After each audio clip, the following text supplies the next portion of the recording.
आजचा जो काही आपला वर्ग आहे, प्रॅक्टिस वर्ग, त्याच्यामध्ये आपण दोन गोष्टी बघणार आहोत एकानुभूतीला धरून. त्याच्यामध्ये की संकटाची तीव्रता कमी करण्यासाठी एकानुभूती मदत कशी करते, हा एक पहिला मुद्दा आहे. आणि दुसरा मुद्दा आहे की बऱ्याच वेळेला आपण अशी चर्चा करत राहतो की ज्याच्यामध्ये काही जिवंतपणा नसतो, एक मृतवतपणा असतो, एका कंटाळवाणापणा असतो अशा चर्चेमध्ये, आणि अशा चर्चेचा आपण भाग होत असतो. तर अशा चर्चेमध्ये भाग घेत असताना त्याच्यामध्ये जिवंतपणा आणण्यासाठी एकानुभूती कशी मदत करू शकते, हे पण आपण बघणार आहोत. तर सगळ्यांचं मी वेलकम करतो. आणि सुरुवातीला एक छोटीशी गोष्ट सांगून मी सुरू करेल.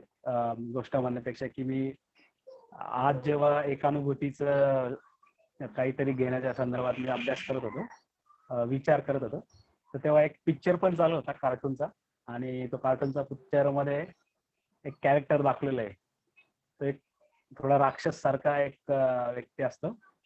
आणि त्या कार्टून मध्ये त्याला कोणीच म्हणजे त्याच्याकडे पाहिल्यावर कोणालाच आवडत नसतं. सगळे त्याला पाहून अरे किती विचित्र दिसतो, कसा दिसतो असं बोलत असतात. आणि अशामुळे तो त्रासलेला असतो. आणि त्याला एक मिशन दिलं जातं की त्याला एका राजकुमारीला सोडून आणायचं राहतं एका ड्रॅगनच्या ह्याच्यातून. आणि त्या राजकुमारीचं पण एक वैशिष्ट्य असतं की तिला शाप असतो, ती दिवसात सुंदर दिसते आणि रात्री कुरूप होऊन जाते. आणि त्याला तिच्यावर प्रेम होतं. आणि तरी पण जेव्हा तिला राजकुमारी जेव्हा बघते त्याला, तर तिला पण तेच वाटतं की अरे हा कसा दिसतो असं, याने मला वाचवलं, याच्याबद्दल ती धन्यवाद असते. आणि ती उत्सुक पण असते की एखादा राजकुमार मला वाचवेल. परंतु त्याला बघितल्यानंतर ती निराश होऊन जाते, कारण तो दिसायला एवढा काही चांगला नसतो.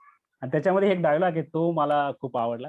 आणि त्या डायलॉगनीच किंवा त्या याच्यानेच आपण या आत्ताच्या कार्यशाळेचं म्हणजे आत्ताच्या वर्गाचं सुरू करावं असं मला वाटलं.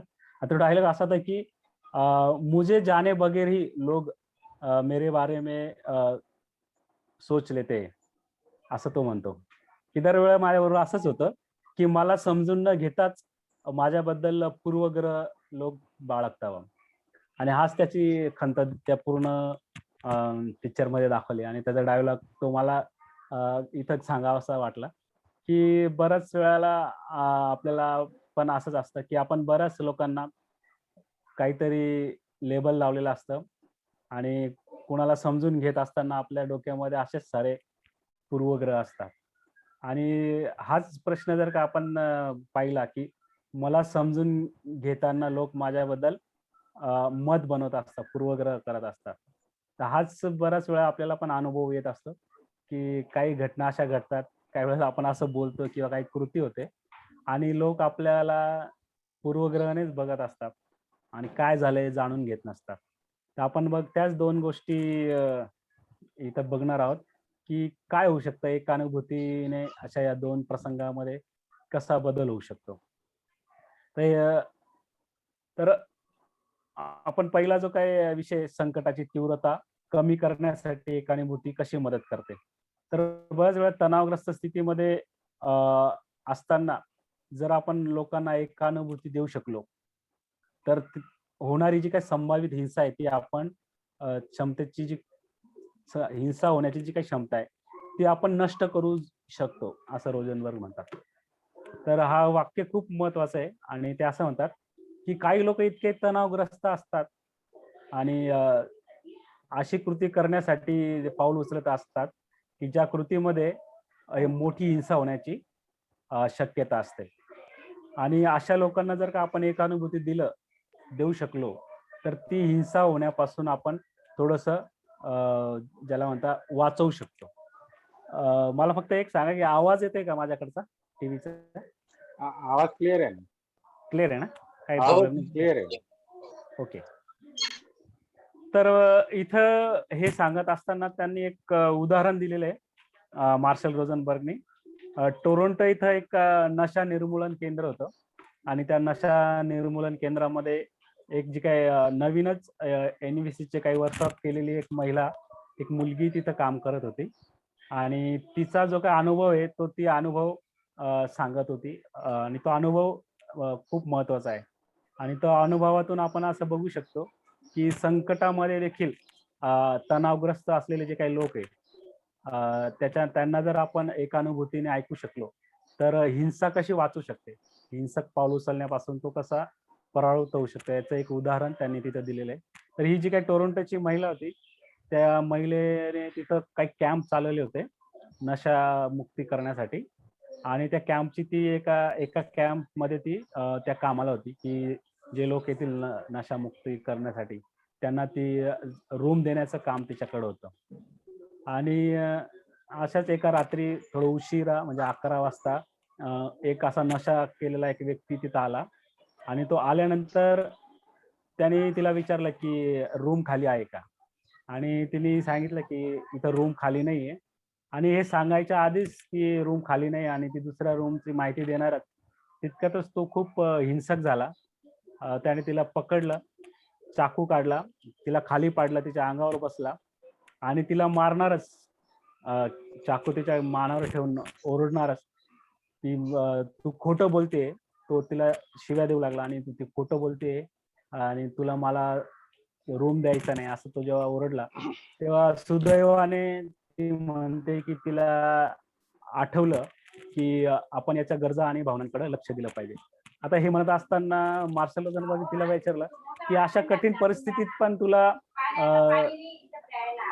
भावना आणि गरजा कशा काय आठवल्या, म्हणजे असं बघणं तुला कसं काय आठवलं? आणि तेव्हा ती म्हटली की तिच्याकडे काही पर्यायच नव्हता. ती म्हटली की माझ्याकडे काही पर्यायच नव्हता आणि अशा वेळेला हे कौशल्य वापरून पाहावं असं तिच्या डोक्यात वाटलं. आणि ती म्हटली की काय तुला राग आलेला आहे आणि तू रूम लगेच पाहिजे का? आणि हे ऐकल्यावर तुझं काही नशाखोर माणूस होता तो म्हटला की हो मला राग आलेला आहे आणि मला आदर पाहिजे. मी पण माणूस आहे. मी जरी नशा करत असला तरी मला सदैव असंच करत असतात. आणि हे बोलल्यावर तिला लक्षात आलं की थोडंफार आपण गरजा आणि भावनांपर्यंत पोहोचलोय. आणि म्हणून ती परत बोलली की हा तुला आदर पाहिजे का आणि तुला मिळत नाही का? अशा पद्धतीने त्यांचा डायलॉग सुरू झाला. आणि थोड्या वेळानंतर जेव्हा ती त्याच्या गरजा आणि भावनांवर जेव्हा ती बोलत राहिली तेव्हा हळूहळू जो काही त्यांच्यातला जो काही संवाद आहे त्याच्यामुळे तो नशा करणारा व्यक्ती त्याचा राग कमी झाला. आणि मार्शलने जेव्हा तिला विचारलं की असं किती वेळ चाललं आणि ती म्हटली की असं 35 मिनिटापर्यंत आमचा हा संवाद चालू राहिला आणि तोपर्यंत त्याचा राग शांत झालेला होता आणि तो तिच्या अंगावर उठून बसून तिला सहकार्य करू लागला होता. आणि अशा प्रकारे जेव्हा तिने त्या व्यक्तीची गरजा आणि भावना ओळखली त्यावेळेला तो जी काही कृती करणार होता तिच्यापासून तो परावृत्त झाला. आणि त्याच्यामुळं पण त्याच्यामध्ये आणखी एक गोष्ट तिने सांगितली की जेव्हा तो असं करत होता त्यावेळेला तिला अचानक एक गोष्ट आठवली होती आणि ती म्हणजे की पण नाही सांगायचा. म्हणजे याच्या आधी की जी भावना आणि गरज ओळखेल तिच्या डोक्यामध्ये एक विचार आला की आपण सांगू की पण माझ्याकडे रूम नाहीये असं बोलण्याआधी ती थोडी थांबली. आणि तिला आठवलं कारण ती आणि तिची जी काही आई आहे त्यांच्यामध्ये जो काही संवाद येतो तिला आठवला. ती असं म्हणते की मी जेव्हा माझ्या आईशी बोलत असते मागच्या आठवड्यात जेव्हा माझ्या आईशी एक हुज्जत झाली त्याचं तिला स्मरण झालं. आणि ते असं होतं की तिची जी काही आई होती ती तिला ओरडून म्हणत होती की जर तू प्रत्येक शब्दाच्या आधी पण लावत असेल परंतु म्हणून सुरुवात करत असेल तर मी तुझा जीव घेईल. आणि मग तिला जेव्हा असं आठवलं की जर का माझी आईच पण या शब्दामुळे एवढी चिडून माझा जीव घ्यायची भाषा करू शकत असेल तर ह्या व्यक्तीने माझा जीवच घेतला असता असं तिला ऐन वेळेला आठवलं. आणि त्यावेळेला ती असं म्हणतं की त्यावेळी त्यांनी मार्शल रोजनबर्ग जे काय त्यांचे धन्यवाद मानले. आणि ते म्हटले का तर मार्शल रोजनबर्गने एक जोक सांगितला होता आणि तो जोक असा होता की don't put your but in front of angry person. म्हणजे एखादा रागवलेल्या व्यक्तीसमोर पण हा शब्द काढू नका असा एक प्रकारचा जोक त्यांनी सांगितला होता. तो पण तिला त्यावेळेला आठवलेला होता. आणि ते असं म्हणतंय की जर माझ्या आई समोर मी पण हा शब्द वापरून काही गोष्टी बोलत असेल तर तिला एवढा राग येऊ शकतो की ती माझा जीव घेण्याची भाषा बोलू शकते. तर हा नशा करणारा व्यक्ती समोर जर मी म्हटलं असते पण माझ्याकडे रूम खाली नाही, तर माझे काय हाल झाले असते, असं ती म्हणते. तर ह्या उदाहरणामध्ये आपण हेच बघितलं की एकानुभूतीची जी काही शक्ती आहे, तर ती फक्त एखाद्याला दुःखामध्ये असताना ऐकून घेण्यातच नाहीये किंवा आपल्या दुःखद विचारांना ओळखण्यासाठीच एक सेल्फ एम्पॅथी नाहीये. तर त्याचा उपयोग आपण हिंसा करू पाहणाऱ्या किंवा ज्याला म्हणतात की आता जर त्याला थांबवलं नाही तर तो हिंसा करेल, अशा व्यक्ती बरोबर सुद्धा आपण एकानुभूती व्यक्त करू शकलो तर तरी सुद्धा त्याचा एक मोठा फायदा आपल्याला होऊ शकतो. आणि त्यालाच मार्शल रोझनबर्गने म्हटलेलं आहे की संकट काळात देखील संकटाची तीव्रता कमी करण्यासाठी एकानुभूतीचा अशा पद्धतीने मदत होऊ शकते. तर हे खूप रोचक उदाहरण आपण त्यांनी इथं बघितलेलं आहे. आणि दुसरं एक उदाहरण आपण बघणार आहोत की मेलेल्या आणि मृतवत असलेल्या चर्चेमध्ये जिवंतपणा आणण्यासाठी एकानुभूती कशी मदत करू शकते. तर ह्याच्या आधी बघण्याआधी तेच उदाहरण मी पुन्हा म्हणजे तुम्हाला आठवण करून देतो की जेव्हा हे मार्शल रोझनबर्ग आणि ती जी काही व्यक्ती आहे नशा निर्मूलन व्यसनमुक्तीच्या कामामध्ये काम करणारी जी महिला आहे, त्यांच्या संवादामध्ये जेव्हा हे सगळं ऐकल्यानंतर त्या मुलीने आणखी मार्शल रोझनबर्गला सांगितलं की मला आणखी तुमची मदत हवी आहे याच्याही पेक्षा एका वेगळ्या प्रसंगामध्ये. तर जेव्हा मार्शल रोझनबर्गने बघितलं की एवढ्या अवघड प्रसंगामध्ये जर तू एवढ्या छान पद्धतीने वागले, एनव्हीसी तुला आठवलेली आहे, तर आता आणखी कोणती गोष्ट असू शकते याच्याविषयी मला भीती वाटते. आणि मग ती म्हटली की मला मदत तुमची याच्यासाठी पाहिजे कारण मला माझ्या आईसोबत संवाद करायचा आहे. आणि मग रोझनबर्ग यांनी विचारलं की आईसोबत संवाद करण्यासाठी काय अडचण आहे तुम्हाला. आणि मग त्यांनी तेच सांगितलं की हाच प्रसंग जेव्हा मी माझ्या आईला सांगितला की आमच्या नशा केंद्रामध्ये मी जिथं काम करते तिथं असा असा प्रसंग घडला, तर तेव्हा माझी आई खूप ओरडली माझ्यावर आणि म्हटली की तू अशाच पद्धतीने जर का हे काम करत राहिली, हा जॉब करत राहिली, तर एक दिवस तुझ्या वडिलांना आणि मला हृदयाचा झटका नक्कीच येईल. आणि हे म्हटल्यानंतर तिचं जे काही उत्तर आहे ती म्हणते की पण आई मला माझं स्वातंत्र्य हवंय. आणि याच्यामधूनच ती म्हणते की पण आणि नंतर आपण जेव्हा असं बोलतो तर तेव्हा काय झालं असेल आपण याची कल्पना करू शकतो. तर म्हणूनच आपण जेव्हा एखादा राग आलेल्या व्यक्तीसमोर जात असतो आणि त्यावेळेला जर का आपल्याला एकानुभूती काय असते म्हणजे त्याच्या गरजा आणि भावना कडे लक्ष देण्याचं जर का आपल्याला जागृती त्यावेळेला आठवली, तर आपण एखाद्या व्यक्तीला रागावलेल्या व्यक्तीला आपण ऐकू शकतो. असं याच्यामध्ये आपल्याला दिसून आलं. आणि हे बोलत असताना आणखी एक मुद्दा खूप महत्वाचा आहे त्याच्यामध्ये.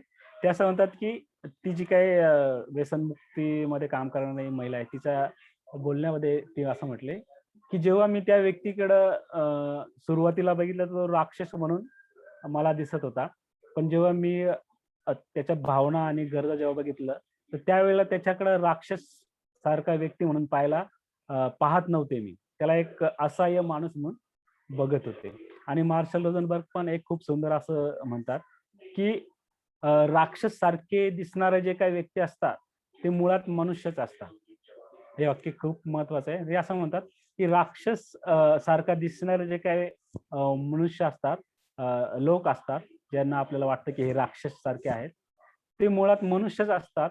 फक्त त्यांचं बोलणं आणि त्यांचा वर्ताव आपल्याला त्यांच्या आत असलेला माणूस बघण्यापासून थांबवत असतात. तर हे खूप म्हणजे महत्वाचं आहे. कारण बऱ्याच वेळेला आत्ताच जसं मी सांगितलं की आपल्याला दुसऱ्याला समजून घेण्यापासून काही गोष्ट अडवत असेल, तर आपल्या आत असलेले त्याच्याबद्दलचे पूर्वग्रह. आणि म्हणून मार्शल रोझन इथं म्हणतात की जो व्यक्ती तुम्हाला राक्षस सारखा दिसतोय, तो मुळातच मनुष्यच आहे. फक्त त्याचं बोलणं आणि त्याचा वर्तणूक असं आहे की ज्याच्यामुळे त्याच्या आत असलेला मनुष्य आपण पाहू शकत नाही. आणि म्हणून बऱ्याच वेळेला आपलं जे काही लक्ष असतं, आपण बऱ्याच वेळा एखाद्याचं बोलण्यावरच जात असतो. तो असा बोलला, तो कसा बोलतो किंवा त्याचं असं त्याला हे वाक्य बोलणं शोभतं का वगैरे वगैरे. आणि आपण त्याचं वर्तणूक बघत असतो. पण त्या वर्तणूक आणि बोलण्याच्या मागे त्याची काय भावना असू शकते, त्याची काय गरज असू शकते, हे जर आपण ओळखायचा प्रयत्न केला तर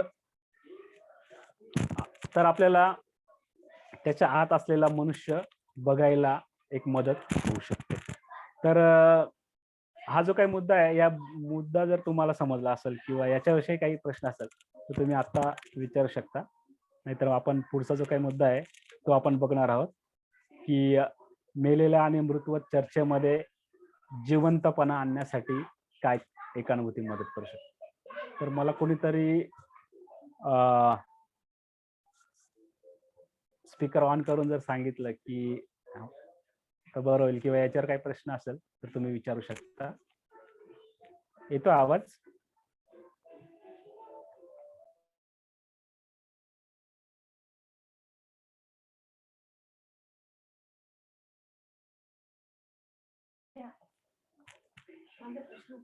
hello sir same example Angulimal यांचं पण आपल्याला आपण कम्पेअर करू शकतो. हा, येस येस येस, बरोबर. हो, तिथं पण असंच झालं असेल, म्हणजे असंच झालंय की जो काही अंगुलीमाल होता त्याला सगळ्या लोकांनी राक्षस म्हणूनच बघितलं, पण बुद्धांना वाटलं की हो, मी त्याच्यातला माणूस बघू शकतो. आणि आपण बघितलंय की म्हणजे बऱ्याच लोकांनी अंदाज केलाय की असा डायलॉग झाला असेल, पण असंच काहीतरी डायलॉग झाला असेल की त्या अंगुलीमालच्या आत असलेल्या माणसाला बुद्धांनी स्पर्श केला आणि म्हणूनच तो बुद्धांना ऐकू शकला आणि त्या समाज व्यवस्थेत पुन्हा येऊ शकला. बरोबर आहे संजय? येस. अजून कोणाला काही मत मांडायचं आहे याच्याविषयी किंवा काही प्रश्न? थँक्यू संजय, छान उदाहरण आहे. पण या शब्दाविषयी कोणाला काय अनुभव? हा, येस. आता पण जर समोरच्या व्यक्तीला जर समजला तर ते अशी घटना होऊ शकत नाही. पण शेवटी ते समोरच्या बॉडी लँग्वेज वर आपल्याला लक्षात यायला पाहिजे समोरचा व्यक्ती कोणत्या आविर्भावाने बोलतोय आणि कोणत्या उद्देशाने बोलतोय. हे जर लक्षात आलं तर समोरच्या व्यक्तीला आपण चांगल्या प्रकारे फेस करू शकतो. बऱ्याच वेळेस समोरच्या व्यक्तीला असं वाटतं की मला कोणीतरी समजून घ्यावं, माझं कोणीतरी ऐकून घ्यावं.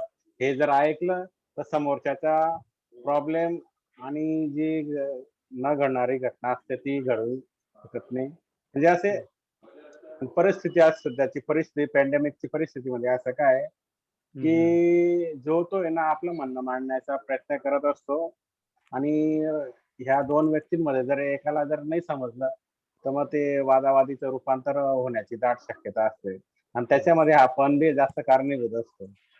शेवटी पण जर समजला तर अनेक गोष्टी समजू शकतात असं मला वाटतं. येस, खरं आपण बऱ्याच व्यक्तींना आपण सगळ्याच पूर्वग्रहानेच बघत राहतो. त्यांना जर थोडं थांबून त्यांच्या भावना जर बघू शकलो किंवा त्यांची काय गरजेने ते बोलले असतील, शब्द न बघता आपण त्यांच्या जर गरजा आणि भावना बघू शकलो जागृतपणे, तर खरंच आपण अशा व्यक्तींना ऐकू शकतो किंवा त्याच्यात काय डोक्यात चाललंय हे बघू शकतो. थँक्यू सिद्धार्थजी.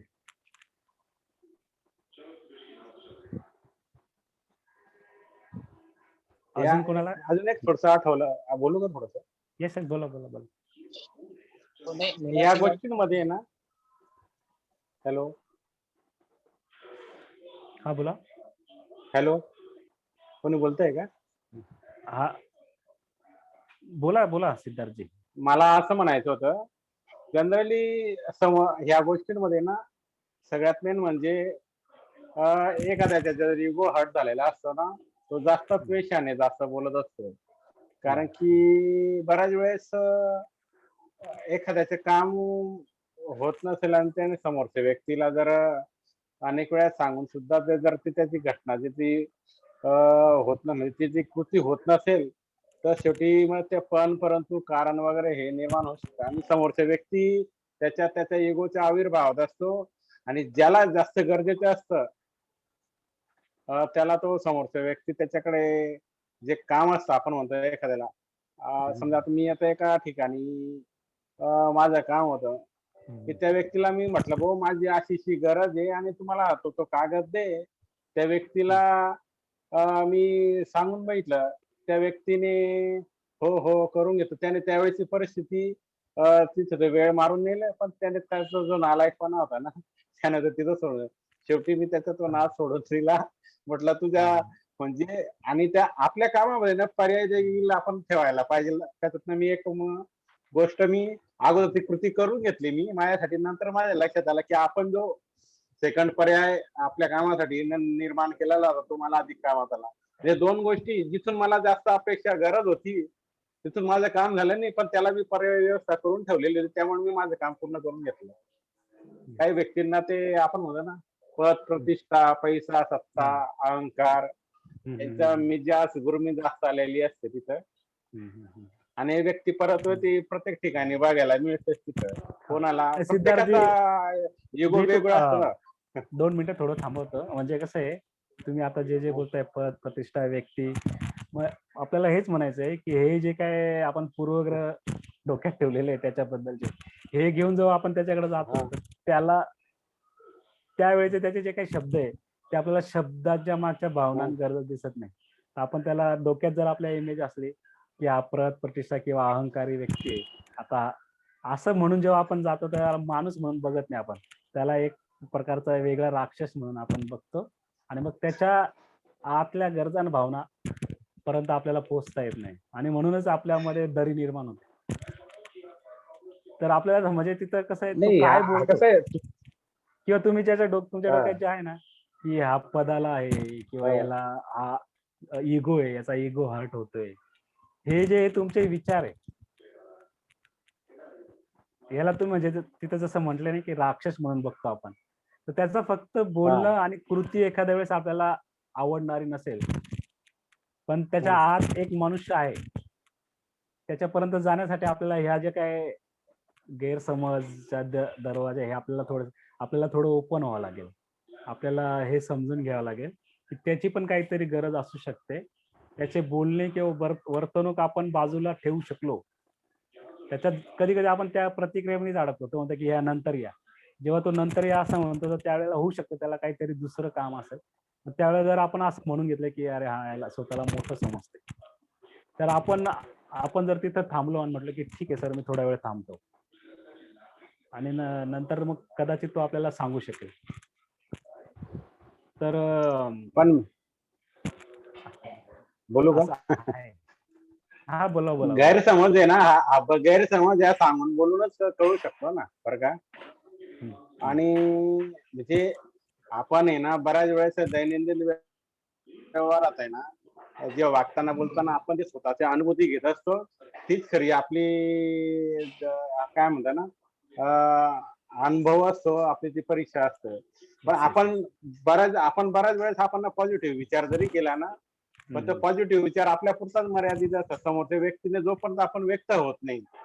आता मला तर कसं आहे, मला स्पष्ट बोलायची सवय आणि जे सरळ बोलायची सवय.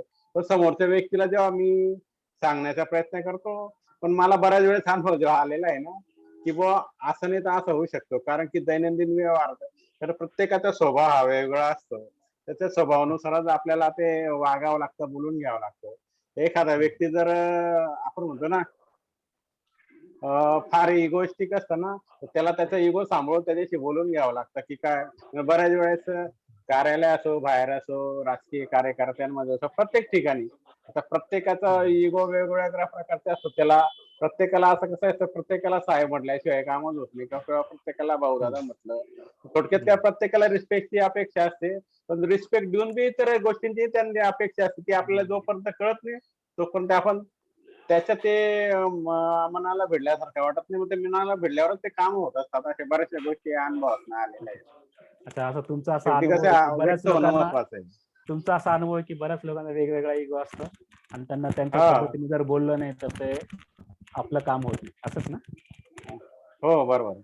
पण सिद्धार्थ सर चांगले समजून घेत आहेत लोकांना की त्यांना रिस्पेक्टची गरज आहे आणि ते जी सिच्युएशन आहे म्हणजे त्या सिच्युएशनला सांभाळतायत ते वर्तमान काळात बोलून. येस. सध्याची परिस्थिती तशीच आहे. तर थँक्यू सिद्धार्थजी.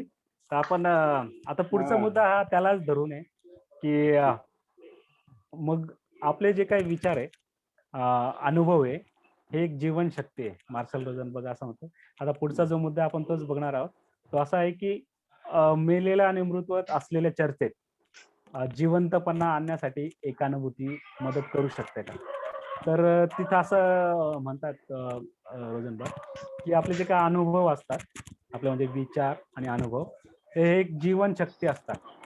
आणि आपण जेव्हा बोलत असतो आणि आपला अनुभव कथन करत असतो किंवा कुणाचा तरी अनुभव ऐकून घेत असतो, तर ह्या ज्या आदान-प्रदान करत असतो, तर या आदान-प्रदान करण्याच्या याच्यामध्ये आनंद घेणे आणि समोरच्याला त्याच्यामध्ये समृद्धी मिळाली असं काहीतरी वाटणं. असं जर झालं तर त्या अनुभवाला, आदान-प्रदानला एक अर्थ आहे असं म्हणतात रोझनबर्ग. आणि ते पुढं असं उदाहरण देतात की बऱ्याच वेळा असं होतं की एखाद्या समूहामध्ये आपण जातो किंवा एखाद्या व्यक्तीच्या संपर्कामध्ये आपण येतो आणि तो काहीतरी बोलत असतो, त्याचं कथन करत असतो आणि त्या कथनमध्ये आपण आपल्याला असं जाणवत असतं की आता त्याने थांबवलं पाहिजे किंवा हे बस झालं. त्याने जेवढं सांगायचं तेवढं सांगण्यापेक्षा तेव्हा तो जास्त शब्द बोलतो. त्यावेळेला जर आपण त्याला थांबवत नाही किंवा त्याला आपण गरजा आणि भावनांना जोडून बघत नाही, तोपर्यंत त्याचं जे काही बोलणं आहे, त्याचे जे काही शब्द आहे, ते आपल्यासाठी त्याच्यासाठी आपण एक डस्टबिन सारखं असतो, असं ते म्हणतात. म्हणजे एखादा व्यक्ती बोलतोय त्याचा कथा सांगतोय आणि ते सांगत असताना आपल्याला आतून वाटतंय की आता आपण उबलोय, बस झालं. आपण त्याला थांबवत पण नाहीये आणि त्याला पण वाटत नाही की थांबावं. जेवढं बोलायचं तेवढं बोलून झाल्यावरही तो बोलतोय आणि ते बोलत असताना जेव्हा आपण त्याला थांबवत नाही आणि एक प्रकारे द्वेष करत असतो आपण, तर त्यावेळेला आपण त्याच्यासाठी कचऱ्याची पेटी असतो, डस्टबिन असतो त्याच्या शब्दांसाठी. आणि मार्शल रोझनबर्ग म्हणतात की जर आपल्याला जीवनशक्ती आहे, म्हणजे आपला अनुभव, ज्याला रोझनबर्ग म्हणतात, आपला अनुभव जीवनशक्ती आहे आणि याचं आदान-प्रदान केलं पाहिजे असं जर वाटत असेल, तर आपल्याला त्याला प्रामाणिकपणे योग्य ठिकाणी थांबवता आला पाहिजे. तर त्याच्यासाठी एकानुभूती कशी मदत करते, त्याचं उदाहरण आपण आता बघणार आहोत.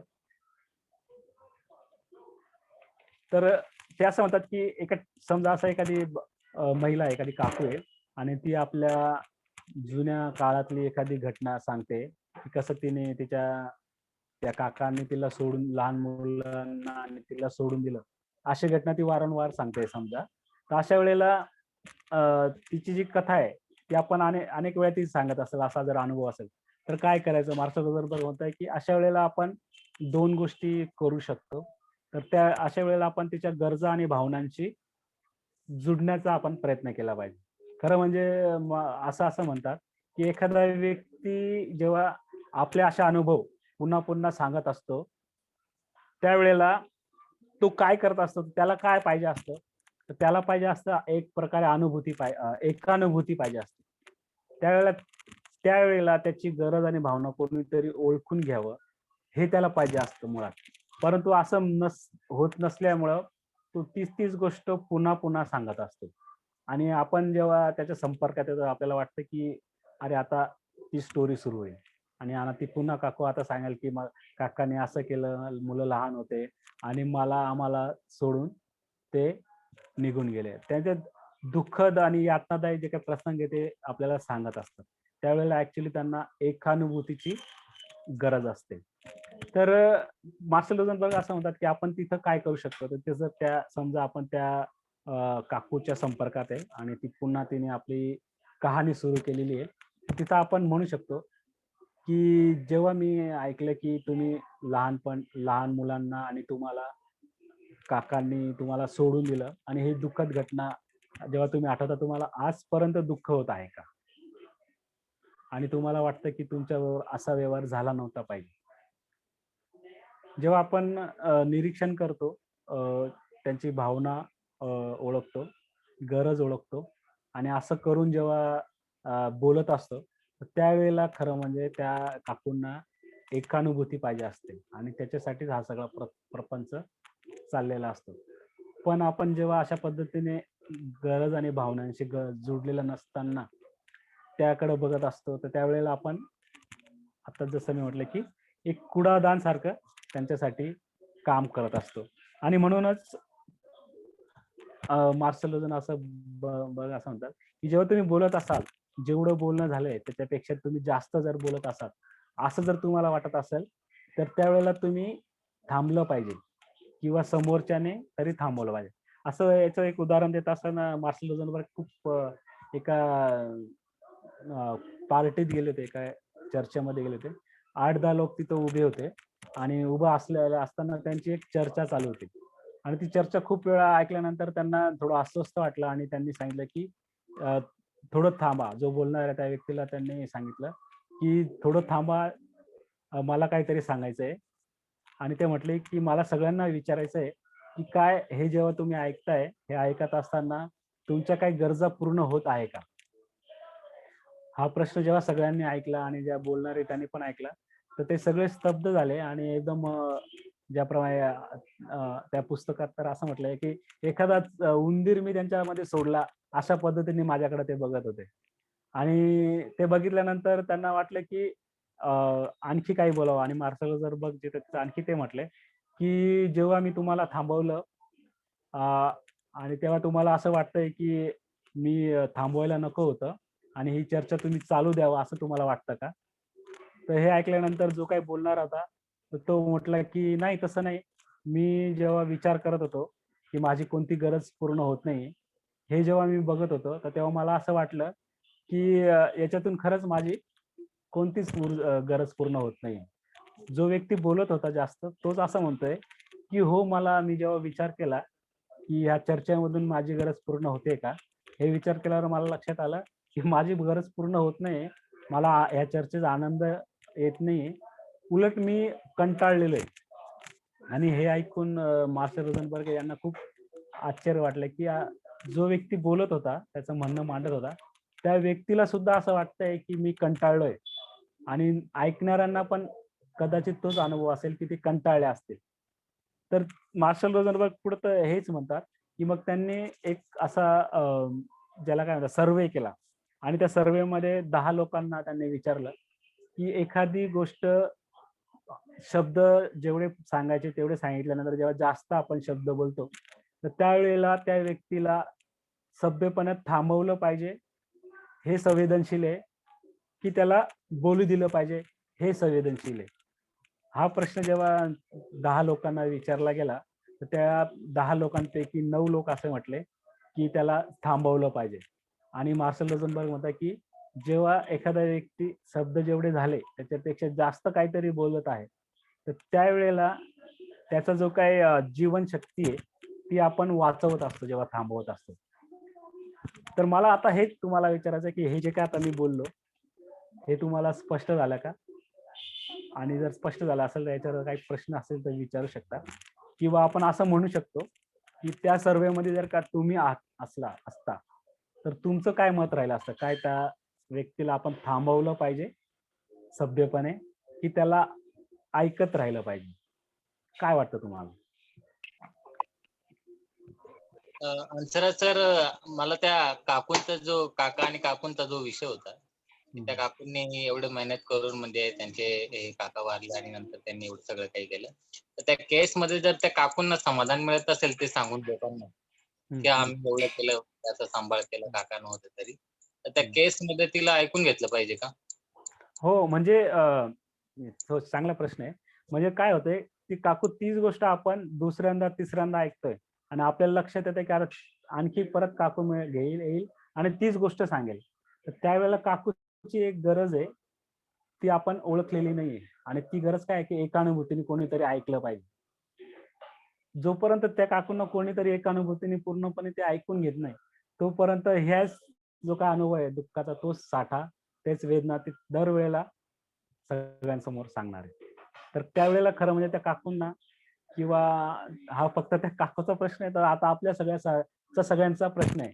जर आपण सगळ्यांचा एक डाटा कलेक्ट केला की आपण काय काय बोलतो, तर आपल्याला लक्षात येईल की आपण दरवेळेला सारखंच बोलतो कधी-कधी.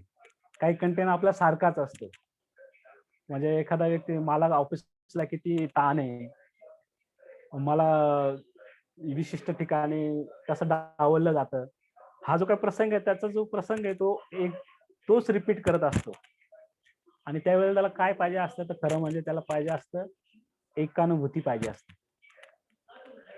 म्हणजे माझे जे काय ओळखीचे काही लोक आहे, तर कधी कधी मी मित्रांना सोबत घेऊन जातो आणि आमच्या मित्रांमध्ये चर्चा होत राहते आणि मी त्याला म्हणतो तसं आपल्याला या व्यक्तीकडे जायचं आणि माझा जो काही मित्र नेहमी जो येत असं तो म्हणतो की हा मला माहित आहे आता ते व्यक्ती काय बोलणार,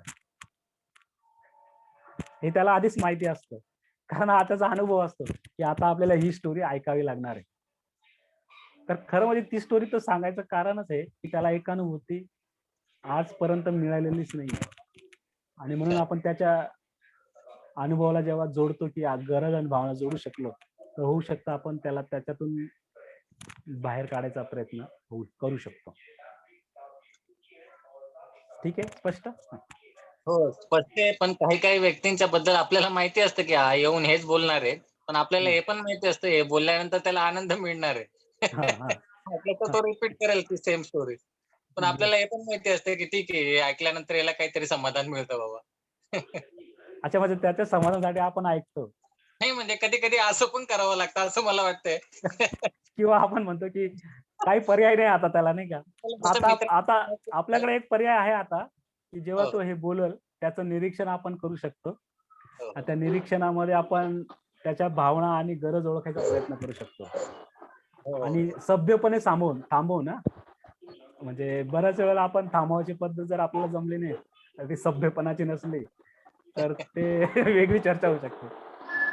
हो. म्हणजे उद्या तुम्ही लगेच जर जाणार एखाद्याकडे, मला सर आता बस झालं ते बकवास, दुसरं काहीतरी सांगा, तर ते वेगळीकडे होतात. तिथं तुम्हाला निरीक्षण करायचं आहे की जेव्हा मी ऐकतो की तुम्ही मागच्या वेळी पण ही स्टोरी सांगितली होती, त्यावेळेला तुम्हाला असं वाटतं की तुम्हाला हे पाहिजे होतं का, मला असं वाटतं का, गरज, अशी सुरुवात जर आपण करू शकलो तर होऊ शकतं त्याला आपण त्या संभ्रमातून त्याच्या त्या दुःखद तकलीफ दे जे काय अनुभव आहे त्याच्यातून आपण त्याला ऐकानुभूती होऊ शकतं, देऊ शकतो.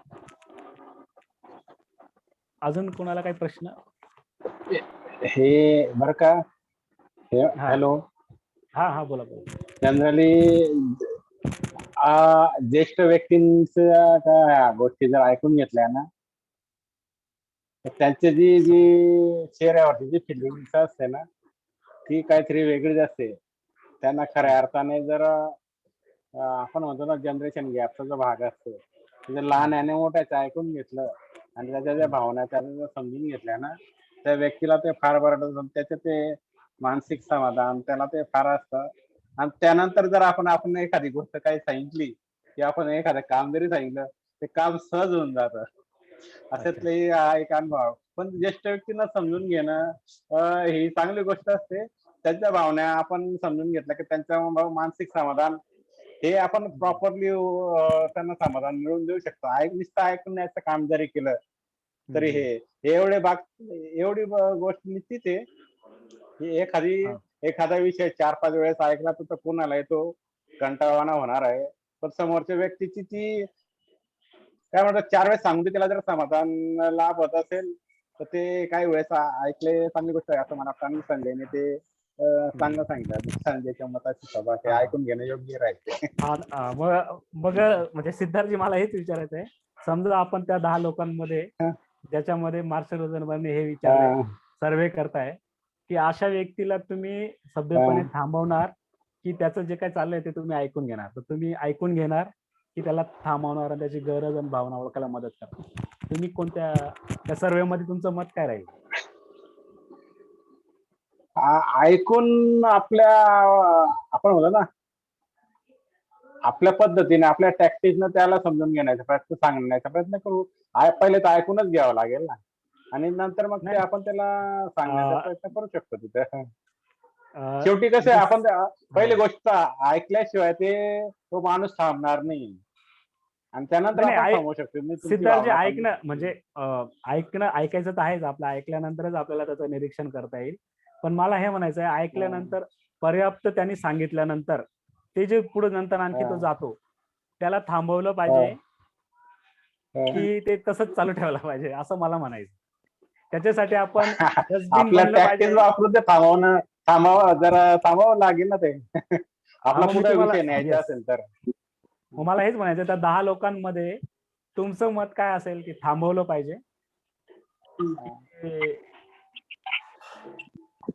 ऐकून तो विषय आपण विराम दिला पाहिजे असं मला वाटतं. तसा येस. आपण ऐकलं ना तर तोही आपला ऐकलं नंतर विषयाला आपण स्टॉप करता येईल तिथं. थांबवलंच जाईल ना ते. मग हा मला हेच म्हणायचंय की आपण त्याच्या शब्दांसाठी कचराची पेटी होणं हे तुम्हाला पसंत आहे, की तुम्हाला वाटतं की थोडं पुढे जाऊन त्याला पण मदत करावी आणि आपलं पण जे काय आपल्याला जे आत वाटत असतं की उबलेलो आहे आपण, एक कंटाळा आलेला असतो आपल्याला, तिथं आपण आपली पण एक प्रकारे ज्याला म्हणतात एक गरज पूर्ण करत नसतो, कंटाळा आलेला असतो आणि त्यावेळेला आपली गरज असते की ती गोष्ट तिथं थांबावी. तर आपला पण आपली जर भावना मदतीची असेल, आपली जर भावना मदतीची असेल ना, त्याला थांबवून आपण त्याला ते मदतीच्या भावने आपण तो विषय बरोबर ते पुढे नेता येईल ना. म्हणजे तो विषय तुम्हाला सांगायचा असं की तो थांबवायचा आहे. शेवटी कसं आहे, त्याची गरज काय आहे, त्याची गरज पूर्ण करून आपण तो पुढे विषय त्याचा तो विषय संपवून टाकू ना. म्हणजे मी असं समजतो की तुम्ही त्या 9 लोकांबरोबर आहे की जे म्हणताय की संवेदनशीलपणे त्यांना त्यांची गरज आणि भावना सांगायला मदत केली पाहिजे, बरोबर? असंच. बरोबर. थँक्यू. अजून कुणाला काही सांगायचंय किंवा मग आपण राजेश सरांना सांगूया की कंक्लुजन करूया? मजदे मॅडम. हा, हॅलो. हा, बोला. त्या व्यक्तीची गरज ओळखून वेळेवर वेळ पाहून खेळ करता आला पाहिजे, की जर समजा ती व्यक्ती खूप उद्रेक होते, संतापत आहे आणि तिच्या शरीराला ताण पडू शकतो किंवा त्याची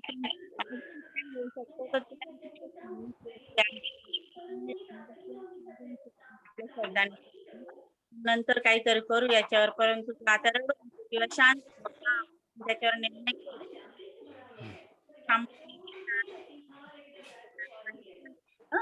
तिची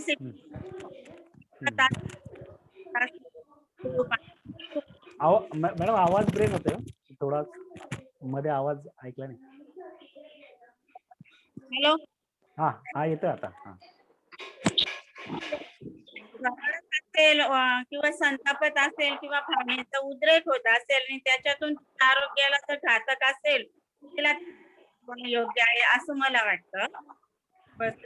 आता मला हेच म्हणायचंय, जर असेल तर असेल, वाटेल, हे मी म्हणतोय ना, हे जे काय आहे ते आपले पूर्वग्रह आहे. आपण वाटले नाही का, जर त्याला असं वाटलं तर, नाही का, हे आपलं मत आहे. आणि इथं हेच म्हणायचं आहे की एकानुभूती देत असताना आपण काय करतो, एकानुभूती असताना सर्वात आधी आपण रिकाम होतो. कशापासून? पूर्वग्रह आणि निष्कर्षापासून. जोपर्यंत आपण पूर्वग्रह निष्कर्षापासून मोकळं होत नाही, तोपर्यंत आपण त्याला एकानुभूतीने ऐकूनच घेऊ शकत नाही. आणि इथं आपण जे म्हटलं नाही की राक्षस सारखं बघतो आपण, आणि त्याला राक्षस सारखं बघायचं नाही तर काय, त्याचे शब्द आणि वर्तणूक वेगळी आहे असं बघायचंय.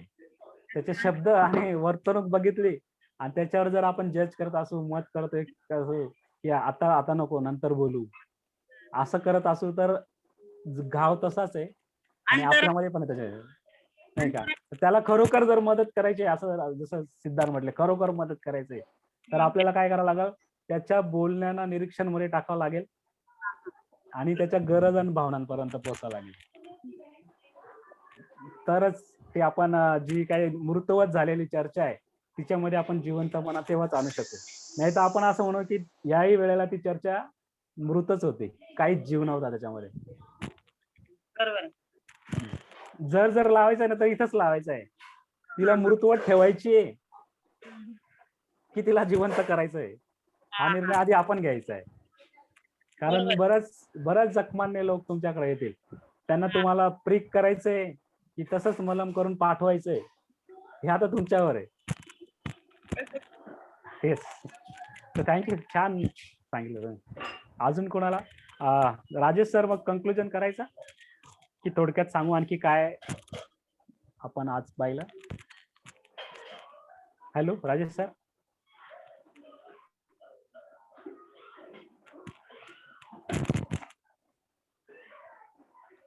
आहेत का ते?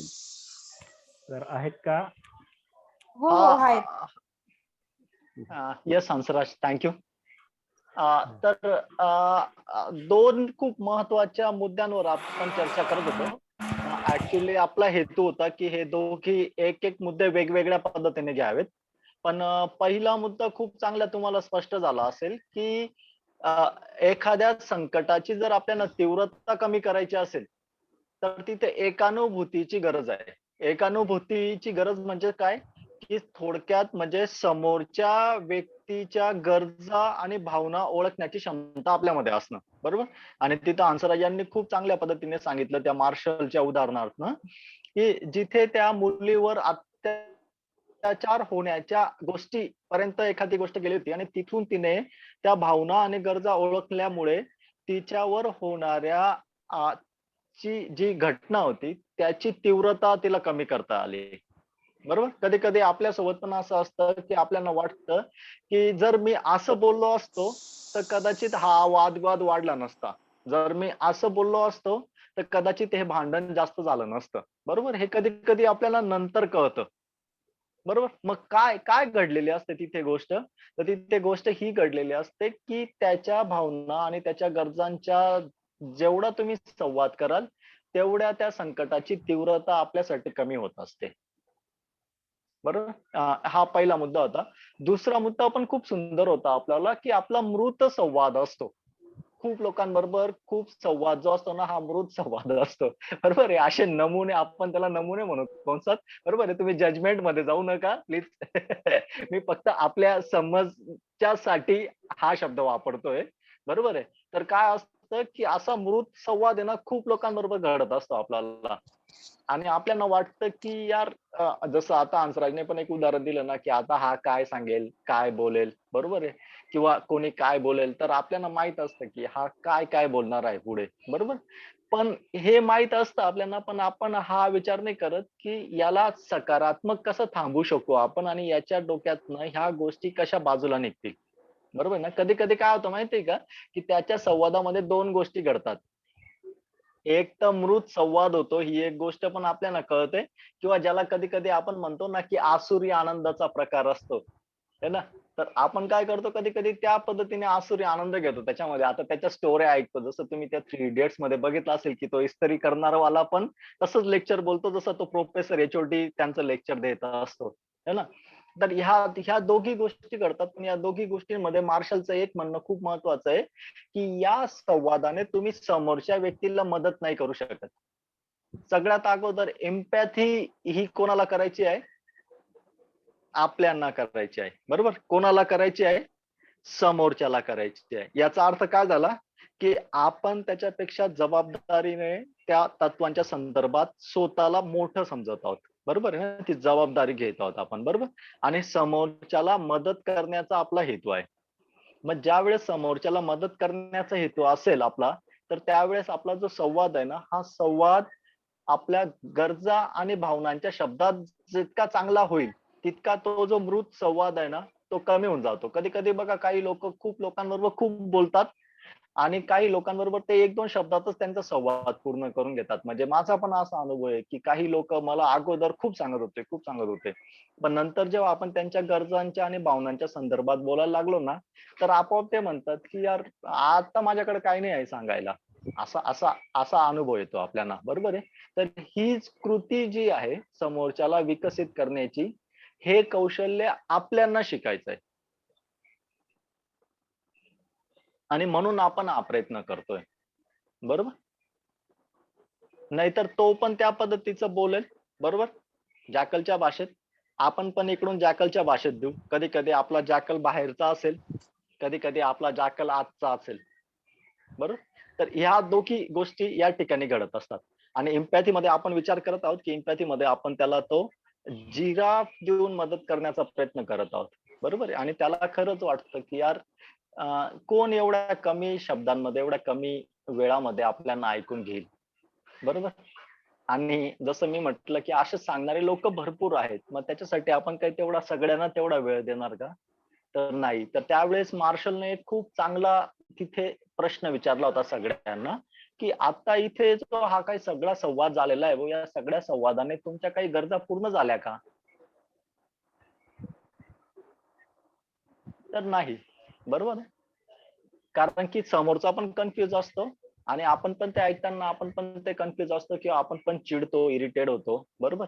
किंवा आपण ते जजमेंट करतो की हा आता हा डायलॉग असेल, तो डायलॉग असेल, त्याच्या पुढचा असेल. बरोबर. तर इथं हाच एक प्रयत्न आपल्याला की भावनांच्या आणि गरजांच्या भाषेमध्ये आपण पुन्हा संवाद करण्याला सुरुवात करावी.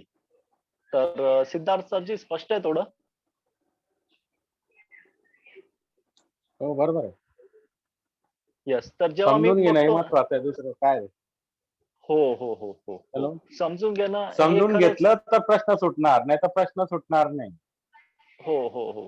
आणि आपल्याला कळतं की लोक आपल्याकडे येतात आणि ते म्हणतात की यार फक्त बघा पर्टिक्युलर तुमच्या मनातलं असं असतं की तुम्ही घरच्या कोणत्याच व्यक्तीला सांगत नाही, पण एखादा समजून घेणाऱ्या व्यक्तीला आपण ते सांगतो. बरोबर आहे. आणि आपल्याला वाटतं की यार हाच व्यक्ती आपल्याला चांगला ऐकून घेतो. आणि तो किती वेळ ऐकतो आपलं? फक्त 5 ते 10 मिनिटं ऐकतो, पण तरी आपल्याला त्याच्याकडनं पूर्ण समाधान होतं की याने आपलं पूर्ण ऐकलं. तर त्यावेळेस ती व्यक्ती काय करत असेल? बरोबर. तर ती तुम्ही आहात आणि तुम्ही काय करत असणार? तर तुम्ही फक्त त्यांच्या गरजा आणि भावनांच्या संदर्भात आपण ऐकत असतो. किती सोपं आहे ना सांगायला? सांगायला खूप सोपं आहे. बरोबर आहे. करण्यासाठी ना काय असतं, की करण्यासाठी आपल्याकडे सगळ्यात महत्त्वाची की भावनांची, शब्दांची यादी असली पाहिजे. बरोबर आहे ना? की आपल्याला वाटतं की समोरच्याला निराश होत आहे. तर आपण त्याला म्हणतो की "तू निराश होतोय का?" तो नाही म्हणतो. तो नाही म्हणतो. तो म्हणतो की "नाही, नाही, मी उबगून गेलेलो आहे." बरोबर? तर उबगणं ही एक वेगळी भावना आहे. निराश ही एक वेगळी भावना आहे. दुःख ही एक वेगळी भावना आहे. राग ही एक वेगळी भावना आहे. संताप ही एक वेगळी भावना आहे.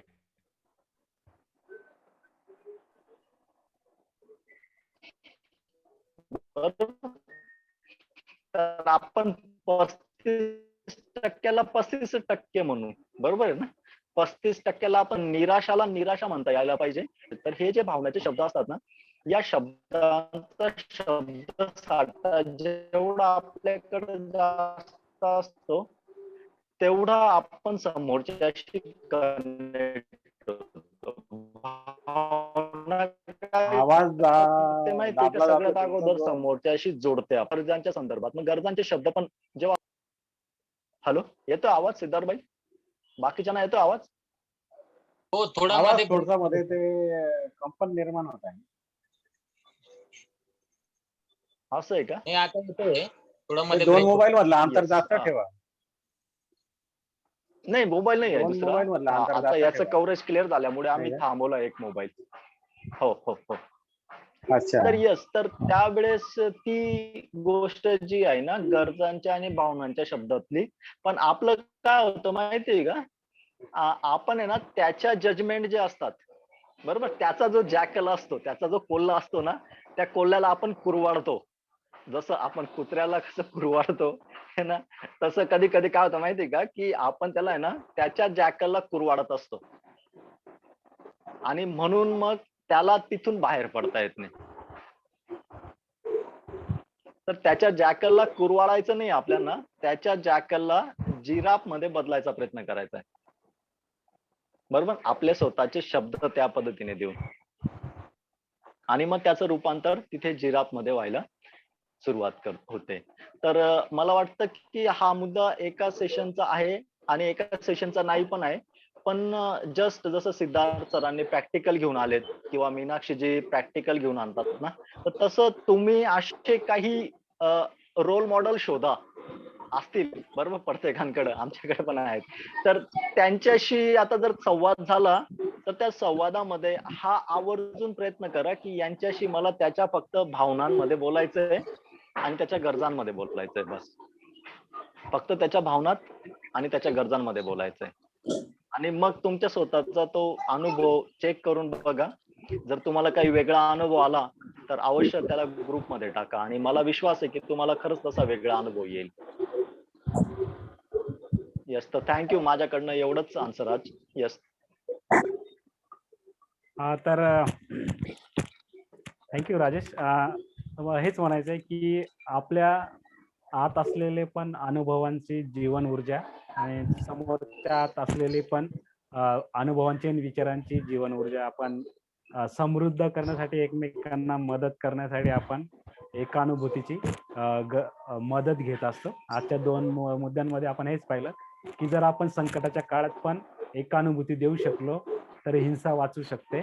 आणि जर आपण मृतवत असलेल्या ज्या आपल्या चर्चा आहे त्याच्यामध्ये पण आपण एकानुभूतीने त्यांच्याशी बोलू तर त्या मृतवत चर्चेमध्ये पण जिवंतपणा आणू शकतो. तर पुढच्या जे काही Yes. सेशन असणार आहे त्याच्यामध्ये पण आपण नो कसा ऐकायचा, हा एखादा व्यक्ती आपल्याला नाही म्हणतो तो कसा ऐकायचा हा एक खूप इंटरेस्टिंग मुद्दा आपण बघणार आहोत. तर मी पुढच्या सेशन मध्ये तुम्हाला येण्याचं आमंत्रण करणार आहे. Yes, hello. हंसराज. येस. हा, संजय काय बोलत होते तुम्ही? हा. हो, नो कसं हा. ऐकायचं आणि नो कसं म्हणायचं सर, त्याच्याबद्दल पण थोडंसं येस जरा. येस, हा तो पण, हा येस. हो, नो कसा ऐकायचा आणि नो म्हणायचं हे पण दोघं मुद्दे असणार आहे त्याच्यामध्ये. तर हो, ते असणार आहे. येस. तर खूप इंटरेस्टिंग असणार आहे. एकानुभूतीचे जे सगळे जे पार्ट होते, जे भाग होते त्याच्यामध्ये जवळपास आपण प्रकाश टाकलाय आणि त्याच्यातला एक महत्वाचा भाग आहे की नो कसा म्हणायचा किंवा नो कसा ऐकायचा. तर हे आपण नेक्स्ट याच्यामध्ये बघूया आणि आता थांबूया. येस. थँक्यू. शेवटची एक रिक्वेस्ट फक्त सगळ्यांना की इथे एक गोष्ट खूप महत्वाची आहे की जे आम्ही पहिल्या सेशन्स पासून सांगत आहोत की जोपर्यंत तुम्हाला एम्पॅथी पूर्ण नसेल ना तोपर्यंत तुम्ही दुसऱ्याला देऊ शकणार नाही. बरोबर. तर तो मुद्दा अगोदर बघा की जर तुम्हाला असं वाटत असेल की मलाच एम्पॅथीची गरज आहे तर पहिले तुमच्या भावना आणि तुमच्या गरजाच ओळखा. बरोबर आहे. आणि नंतर मग दुसऱ्यांसोबत तो प्रयत्न करा. नाही तर कसं असतं की आपणच गोंधळलेलो असतो, आपणच कन्फ्युज असतो, आपल्याच गरजांशी आपण जुडलेलो नसतो तर आपल्याला दुसऱ्यांच्या गरजांशी जुडता नाही येणार. बरोबर. तर थँक्यू. मला वाटतं आपण आज इथे थांबूया. येस. हा, सिद्धार्थ सर. येस. हा विषय थोडासा अपूर्ण राहिल्यासारखं वाटतंय मला. कारण की आपण जे शंका कुशंका शेवटी पणचं स्पष्टीकरण पूर्ण झालेलं वाटत नाही असं मला वाटतं. तरी कारणातनं अनेक प्रॉब्लेम निर्माण होतात आणि प्रॉब्लेम शेवटी जे काही राग, लोभ, मत्सर, द्वेष, राग जे काय अजून संताप जो आहे ना, मग तो त्याला कारण जन्म देणार काहीतरी एक कारण असतं आणि तो पण सकट आणि काय विषय आहे ते. येस. तर मी आता सिद्धार्थजी, येस, मी तुमच्याशी आता 2 संवाद करतो. बरोबर आहे. आणि ह्या 2 संवादातनं तुम्ही बघायचं की कोणत्या संवादात मी तुम्हाला ऐकून घेतलं किंवा तुम्हाला समजून घेतलं असं तुम्हाला वाटतंय. बरोबर. तर सिद्धार्थजी, मला वाटतं की मी तुम्हाला मदत केली असती पण माझ्याच खूप अडचणी आहेत त्याच्यामुळे मी तुम्हाला मदत करू शकलो नाही. पण पुढच्या वेळेस जर काही असं असलं ना तर मी तुम्हाला नक्की मदत करेन. हे पहिलं वाक्य ज्याच्यामध्ये आपण पणचा वापर केला सर. बरोबर. आता दुसरं वाक्य मी बोलतोय की सिद्धार्थजी, जेव्हा तुम्ही मला सांगितलं की मदत करा त्यावेळेस मला थोडं हतबल वाटलं कारण की मी अक्षम होतो आणि मला थोडा वेळ पाहिजे. तर काय तुम्ही थोडा वेळ द्याल?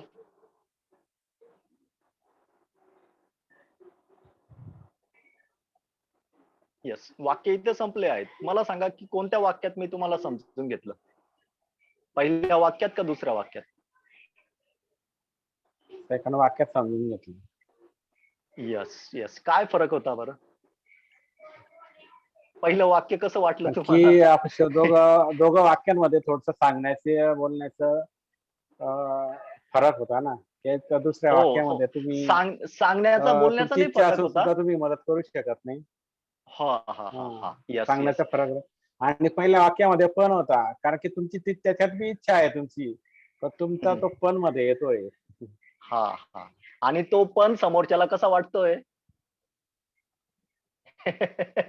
तो पण समोरच्याला आहे ना राक्षस सारखा वाटतोय की याला एवढं केलं होतं, याच्यासाठी मी रात्री गेलो, हे का नाही, याच्यासाठी मी रात्र पाठ केली, याच्यासाठी मी किती केलं, बरोबर आहे. तर ह्या पणच्या एका शब्दाच्या पाठीमागे ना ही सगळी शृंखला सुरू होते, बरोबर. तर इथे मी पद्धत नाही चेंज केली, इथे मी शब्द चेंज केले आणि शब्दांचा पॅटर्न चेंज केला, बरोबर.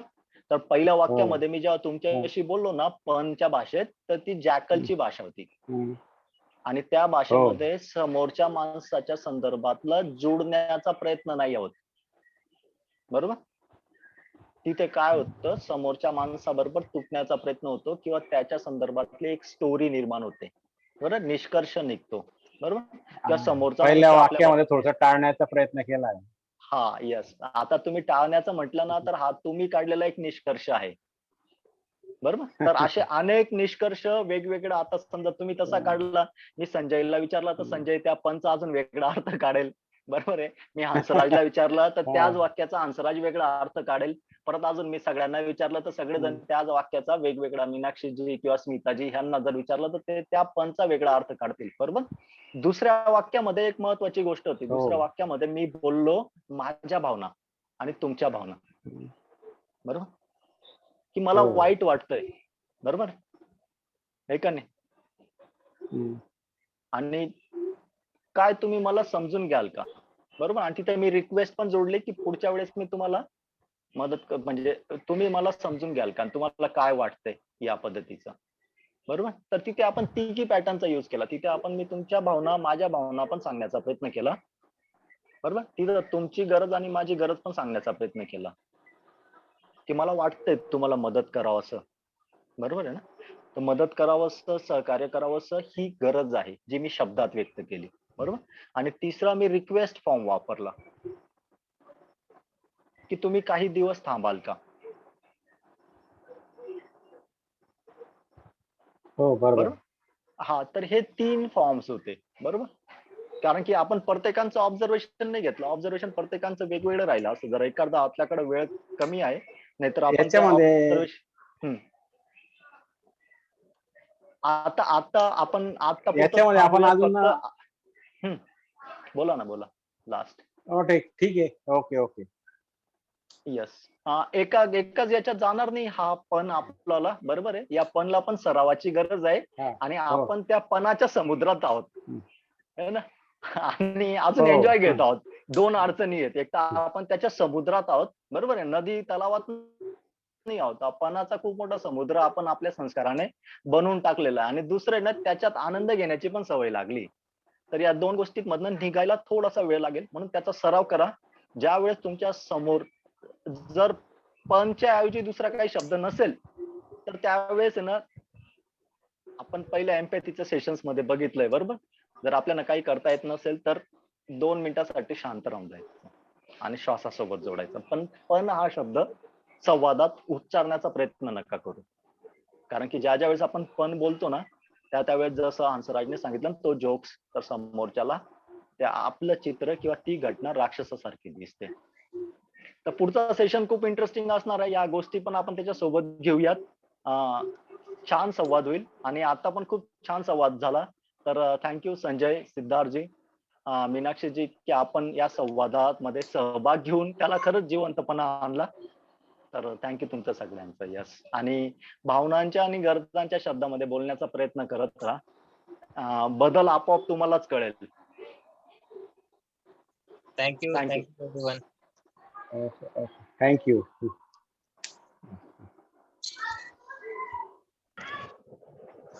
ओके, जय भीम. जय भीम. जय भीम. थँक्यू. थांबूया मग आपण. यस, थांबूयात. हो हो हो.